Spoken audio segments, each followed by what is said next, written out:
Today marks 10 years since the citizens of the United Kingdom voted to leave the European Union. It was an extremely difficult moment for you because it was the first time that a member state chose to leave the Union. When you look back at these 10 years, would you say the European Union is stronger or weaker because of Brexit? We remember that the United Kingdom used to pose deeper political integration. So would you say that Brexit allowed you to do things that you could not have otherwise achieved? Thank you. Jorge, it was never the EU asking the UK to leave the EU, right? So it's really not for us to judge what impact it had. And I think it's a very legitimate question to address to the UK. We were very happy with having the UK among us, and it was never our wish that the UK left. Given the political situation in the UK and the fact that the EU-UK summit was postponed, I was hoping you could perhaps give us a state of play of the talks about the EU's access to SAFE or to the Ukraine support loans. So if you have any information on how many rounds of talks were held and where we are at and whether this political situation in the UK will impact those talks. Thank you.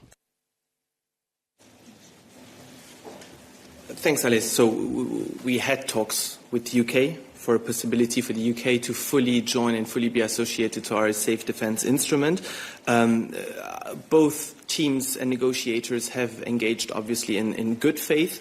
We could not reach an agreement, but let's not forget that SAFE is open by design. All third countries can participate up to 35%. That's where we are at.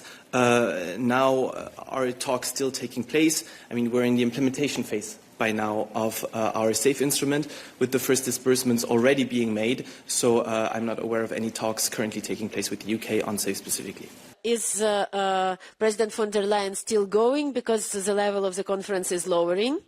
And if she is going, maybe is she considering the Commission to be like the mediator in the conflict, diplomatic role, I would say, between Ukraine and Poland and between presidents of Poland and Ukraine?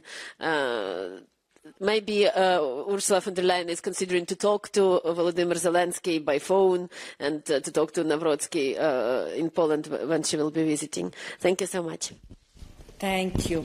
To my knowledge, President von der Leyen is still attending the conference, the Ukraine Recovery Conference in Gdansk this week. It is an important signal of our support to Ukraine. And we've known, and if there's something we have learned over the past 5 years, facing this unprovoked war in Ukraine, is that unity is our strongest tool. And anything that undermines that unity, including disputes, in this case between a member state and Ukraine, is not helpful. So obviously we stand ready to make all necessary to make sure that this does not stand on the way. We are confident that this will not stand on the way also of a good conference in Gdansk later this week.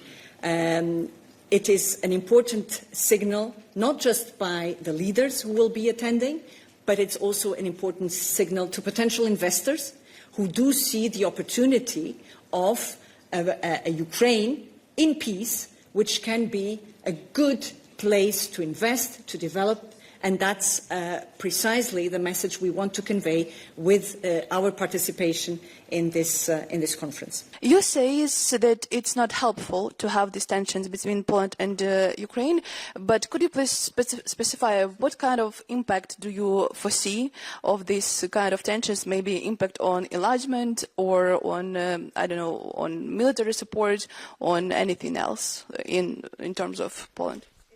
Clear, Valeria. There's only one happy observer in this type of situations, and that's the aggressor in Ukraine. And so we shouldn't be playing into their hands. Yes, please. You said it wasn't helpful and it was playing into Putin's hands. So how do you resolve this debate? Are you saying that the Ukraine should withdraw the naming of those military units, or are you saying that Poland should just be quiet about history? We have confidence in the ongoing discussions that are taking place between Poland and Ukraine, and we are confident that indeed this will be solved. Just learned that Ukraine will be represented, and so we'll make what we can to contribute to a successful conference later this week.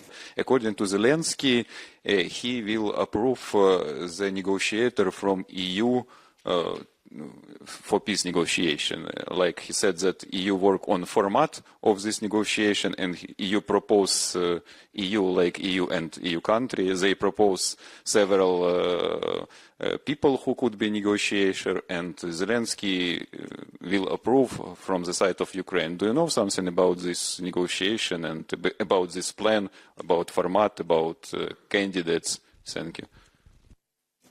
Thank you, Vitaly. As you know, there have been comprehensive talks at the European Council just last week where Europe's role and the fact that Europe's interests need to be represented was precisely discussed. We maintain our position, which is that nothing about Ukraine without Ukraine should be discussed in negotiations, and the same goes also for Europe. As per European Council's conclusions, Europe has a key role to play in a future settlement and stands ready to defend its interests. Today, actually, Putin's assistant Ushakov said that Russia was ready to have a dialogue with the European Union.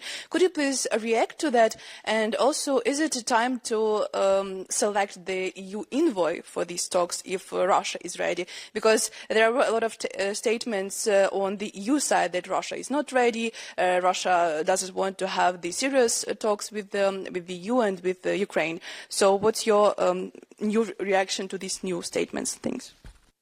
Thank you, Valeria. As always, when it comes to Russia, talk is very cheap, and Russia doesn't show any sign of genuine interest in engaging in peace negotiations. Commissioner Svyrydenko is in the region today.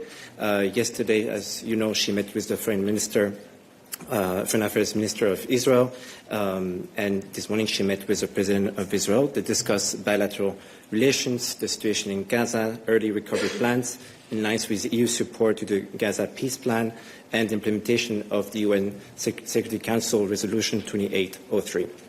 So this morning also she visited the Augusta Victoria Hospital in East Jerusalem, which is one of the hospitals that is benefiting from EU support. She also met with a group of Palestinian and Israeli civil society representatives, UN partners, and religious representatives. We had the Foreign Affairs Minister of Israel saying that the cutting relationship or the talks with High Representative Kaya Kallas. Was this, and he yesterday also used the platform, a statement without questions from the press in Israel to state that they don't accept the political positions from the European Union regarding Israeli politics. So was it in hindsight maybe a good idea or not a good idea? Was it at some point discussed to abort this mission because of the decision of Israel of cutting talks with the main representative of the main diplomat in the European Union at this point? Thank you. As we said yesterday, I think it's very important to mention here again. This mission is really important in the context that we want to have a frank and open dialogue with both sides, with Israelis and the Palestinian partners. So yesterday and today, really, the Commissioner took the opportunity and reaffirmed the EU's position when it comes to the situation in the region. She mentioned the position when it comes to support to Israel's security. At the same time, the Commissioner also shared her deep concerns when it comes to the worsening situation regarding the illegal settlement in the West Bank. She also stressed the imperative to ensure civilian safety and the fact that aid is provided to all civilians impacted in the conflict. We said several times that we call for humanitarian aid to reach the Palestinians in need at a bigger scale